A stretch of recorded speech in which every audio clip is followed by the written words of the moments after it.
Štvrtý recept v tomto týždni bude výborné chili con carne. Pustíme sa rovno do práce. Použijeme aj túto veľkú fazulu, ktorú rovno otvorím a oplachnem.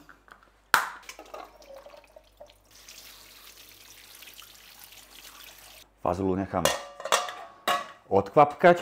Zohriem panvicu, očistím cibulu a cesnak. Takže jeden veľký stručík cesnaku bude stačiť. A tu mám šalotku alebo cibulu, to už je v podstate jedno. Nasekám nadrobno. Na panvicu dám olivový olej, prihodím šalotku, z chladničky vyberiem mleté mäso, no a kým sa šalotka opeka alebo restuje, nasekám ešte čili papričku, semenka odstraním. Keď tam budú zopár semenov, nevadí. Šalotku premiešam, dám pár kvapiek oleja navyše. Teraz si preplachnem kukuricu. Môžem pridať rovno na fazule. Pridám mleté mäso, rozvrstvím. Dosekám si čili spolu s cesnakom. Pridám na panvicu, osolím, okorením.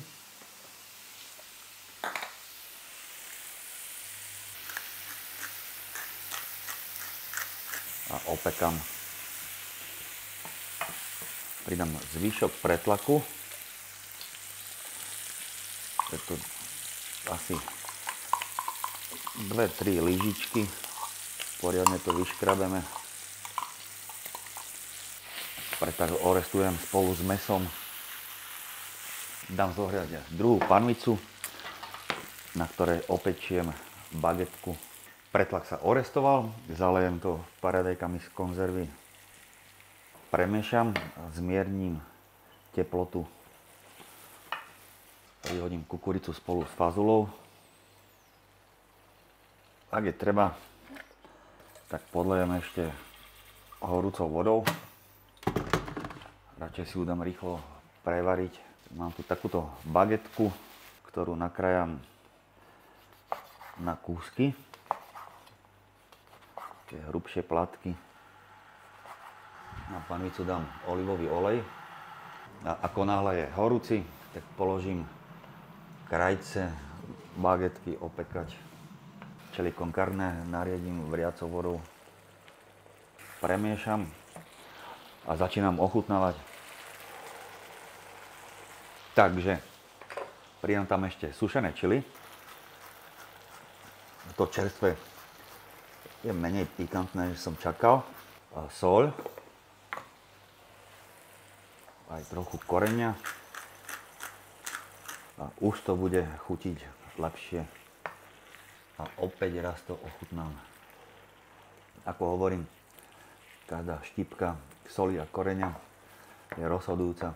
Keď chcete uvariť perfektné jedlo, bagetku obratím, ešte pokvapkám olejom a opekám do chrumkava.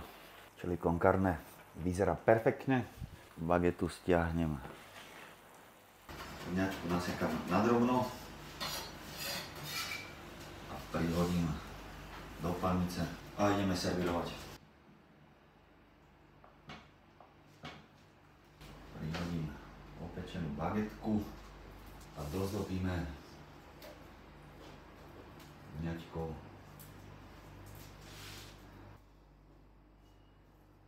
No a dnešný recept máme ukončený. Ja vám prajem dobrú chuť.